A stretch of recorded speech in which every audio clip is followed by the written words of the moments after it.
दोस्तों आज हम पढ़ेंगे सेकेंड वर्ल्ड वॉर को। सेकेंड वर्ल्ड वॉर से ज्यादा खतरनाक लड़ाई पूरी दुनिया में कभी नहीं हुई। हर तरफ खून ही खून था, हर तरफ बेबसी ही बेबसी थी। अब इतनी बड़ी लड़ाई आखिर हुई क्यों, ये मैं आपको बताता हूं। सबसे पहला रीजन था ट्रीटी ऑफ वर्साई। जैसा कि मैंने आपको फर्स्ट वर्ल्ड वॉर वाले लेक्चर में बताया था कि फर्स्ट वर्ल्ड वॉर खत्म होने के बाद एक समझौता हुआ जिसे कहा जाता है ट्रीटी ऑफ वर्साई।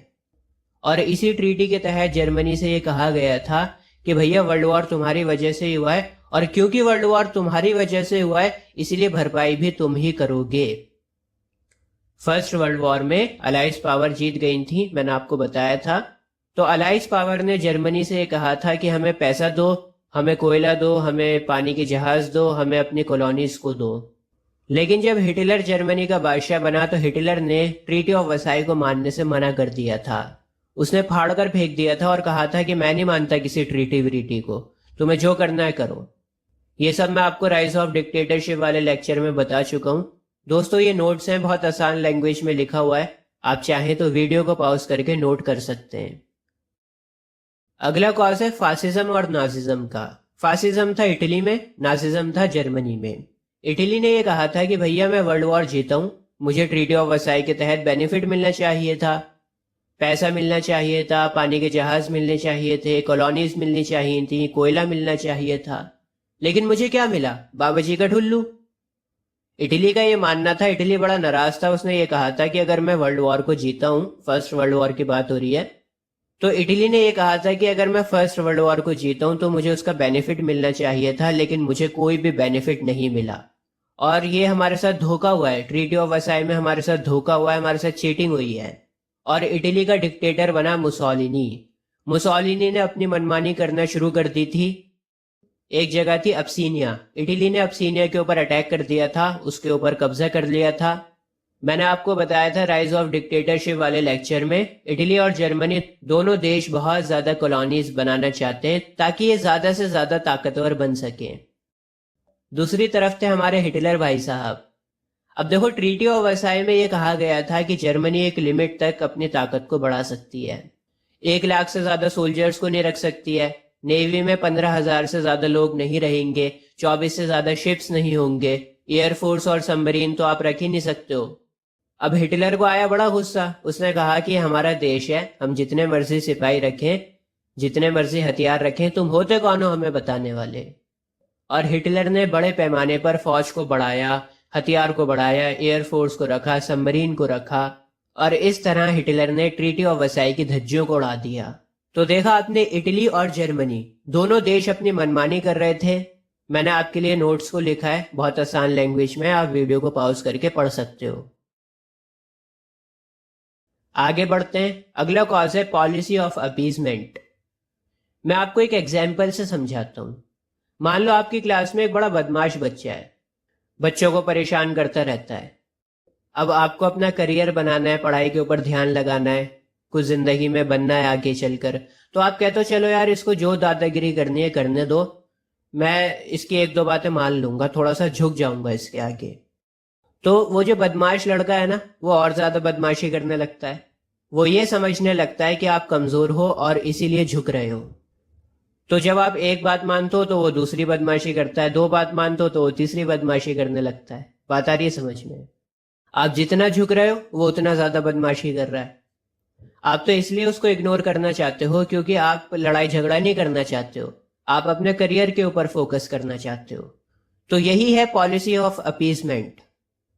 यहाँ पर ब्रिटिश और फ्रांस एक जगह पर थे, उन्होंने ये सोचा कि इटली और जर्मनी बड़ा एग्रेसिव हो रहे हैं, हम लोग लड़ाई करना नहीं चाहते। ब्रिटिश और फ्रांस लड़ाई को करना नहीं चाहते थे क्योंकि लड़ाई में बहुत ज्यादा खर्चा होता है।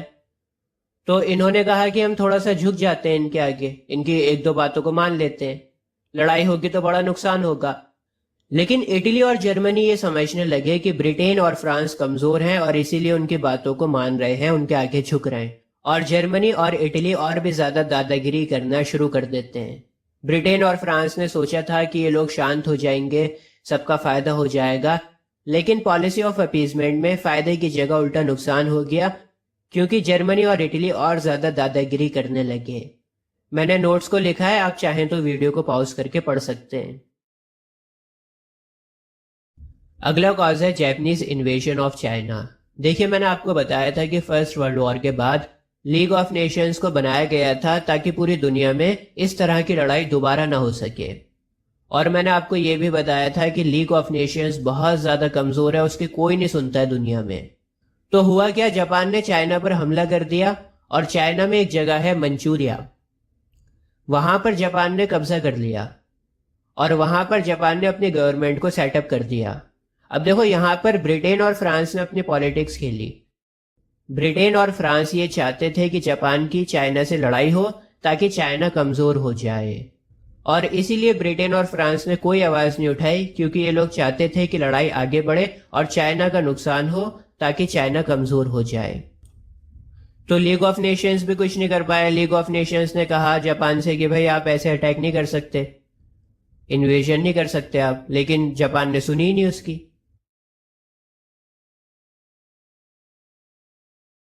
अब मैं आपको बताता हूँ सेकेंड वर्ल्ड वॉर के सबसे बड़े कॉज के बारे में, और वो कॉज है हिटलर्स इन्वेजन ऑफ पोलैंड। ये एक इमीडिएट कॉज है। देखो, एक होता है रूट कॉज, बहुत सालों से कोई लड़ाई चलती हुई आ रही है, कहा सुनी चलती हुई आ रही है, और फिर एकदम से लड़ाई हो गई। जैसे हमारा मसला पाकिस्तान से चलता हुआ आ रहा है, कश्मीर का, जब से देश आज़ाद हुआ है जब से ये मसला चलता हुआ आ रहा है।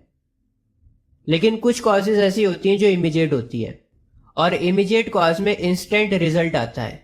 आपने किसी को बुरा बोला, बदले में उसने इंस्टेंटली आपको मारना शुरू कर दिया और लड़ाई हो गई। तो हुआ क्या था, 1939 की बात है। 1939 में हिटलर ने अपनी आर्मी पोलैंड में घुसा दी, और जैसे ही हिटलर की आर्मी पोलैंड में गई, सेकेंड वर्ल्ड वॉर शुरू हो गया।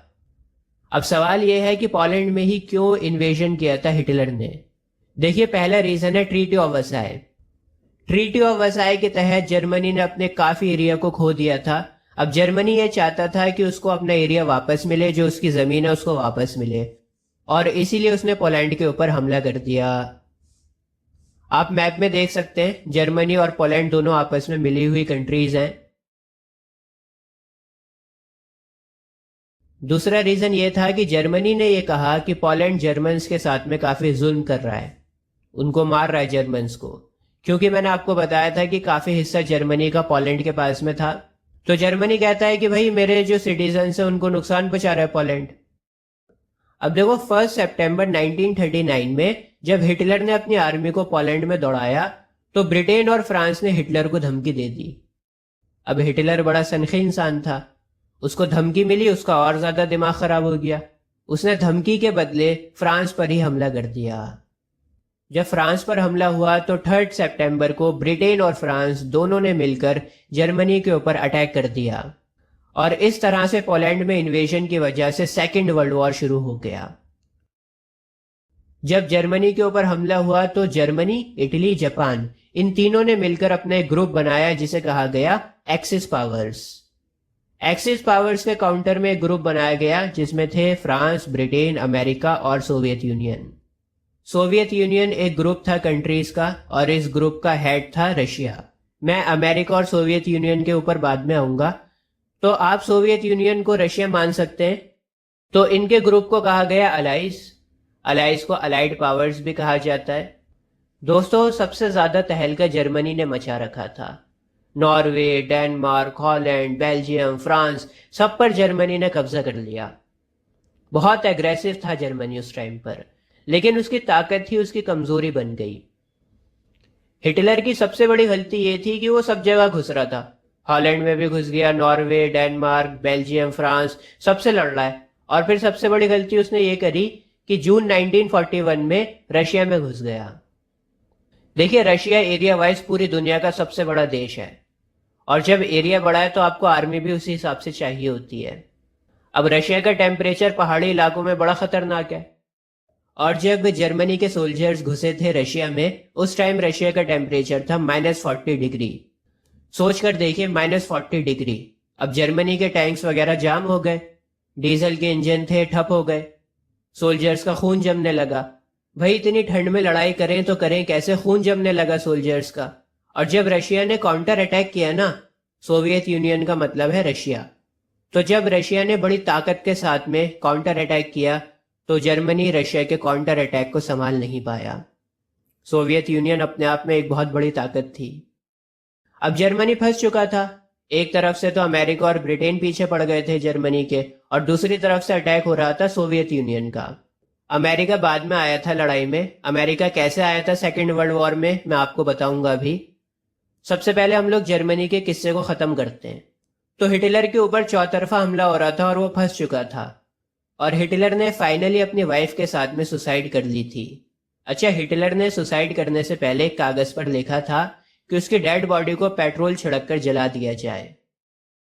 तो ऐसा ही किया गया। जब देखा कि हिटलर मर चुका है तो इमरजेंसी गेट से हिटलर की बॉडी को बाहर ले जाया गया और पेट्रोल छिड़क कर उसको राख कर दिया गया। सोवियत यूनियन जब आई तो उसको ये मिला, जानते हैं ये क्या है? ये हिटलर और उसकी वाइफ के दांत हैं। बहरहाल हिस्ट्री को पढ़ने में मजा तो बहुत आता है, लेकिन मैं ज्यादा डिटेल में नहीं जाऊंगा। तो फाइनली जर्मनी ने 7 मई 1945 को सरेंडर कर दिया था। अब बात करते हैं अमेरिका की। दोस्तों, मैंने आपको फर्स्ट वर्ल्ड वॉर वाली वीडियो में भी बताया था कि अमेरिका स्टार्टिंग में न्यूट्रल था। उसने फर्स्ट वर्ल्ड वॉर की स्टार्टिंग में भी किसी को सपोर्ट नहीं किया था, लेकिन वो बाद में वॉर में कूदा था। और सेकेंड वर्ल्ड वॉर में भी कुछ ऐसे ही हुआ था। अमेरिका सेकेंड वर्ल्ड वॉर की स्टार्टिंग में भी न्यूट्रल था, उसने किसी को सपोर्ट नहीं किया। लेकिन हुआ क्या, जापान ने पर्ल हार्बर पर बॉम्बिंग कर दी। जापान ने चुपके से नेवी पर अटैक कर दिया और लगभग 3,500-4 हजार लोग वहां पर मर गए अमेरिका के। अब अमेरिका को आ गया गुस्सा और फिर अमेरिका सेकेंड वर्ल्ड वॉर में शामिल हो गया। अब जर्मनी ने तो सरेंडर कर दिया था, लेकिन जापान हार मानने को राजी नहीं था। तो फिर अमेरिका ने फाइनली 6 अगस्त 1945 को जापान के एक शहर हिरोशिमा पर एटम बम फेंक दिया, और 3 दिन के बाद 9 अगस्त 1945 पर नागासाकी नाम के शहर पर दूसरा एटम बम गिराया गया। अब जापान की हालत हो गई एकदम खराब। जापान ने फटाफट सरेंडर कर दिया। एटम बम इससे पहले दुनिया ने कभी नहीं देखा था।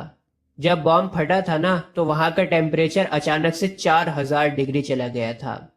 सोचकर देखिए, 4000 डिग्री। हिरोशिमा शहर की 2/3 इमारतों को गिरने में बस 1 सेकंड का समय लगा था। 1 सेकंड में 2/3 शहर तबाह हो गया था।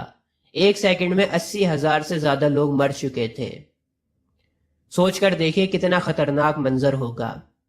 और इतनी तबाही थी कि आज भी जापान में कई बच्चे जब पैदा होते हैं तो उनमें एटम बॉम्ब की वजह से एबनॉर्मेलिटीज पाई जाती हैं। जरा सोचिए, आज भी एटम बॉम्ब का असर देखने को मिलता है जापान में। दोस्तों, इसके बाद 2 सितंबर में जापान ने भी सरेंडर कर लिया था। इस तरह से सेकेंड वर्ल्ड वॉर खत्म हो गया। और सेकेंड वर्ल्ड वॉर के बाद दुनिया में 2 ताकतें सामने निकल कर आईं। एक थी अमेरिका और दूसरी थी सोवियत यूनियन। सोवियत यूनियन का मतलब मैंने आपको बताया, रशिया।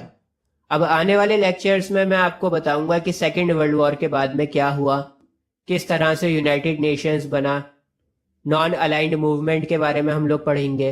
दोस्तों, हमारी वीडियोस को अपने सभी क्लासमेट्स के साथ में शेयर ज़रूर किया करें।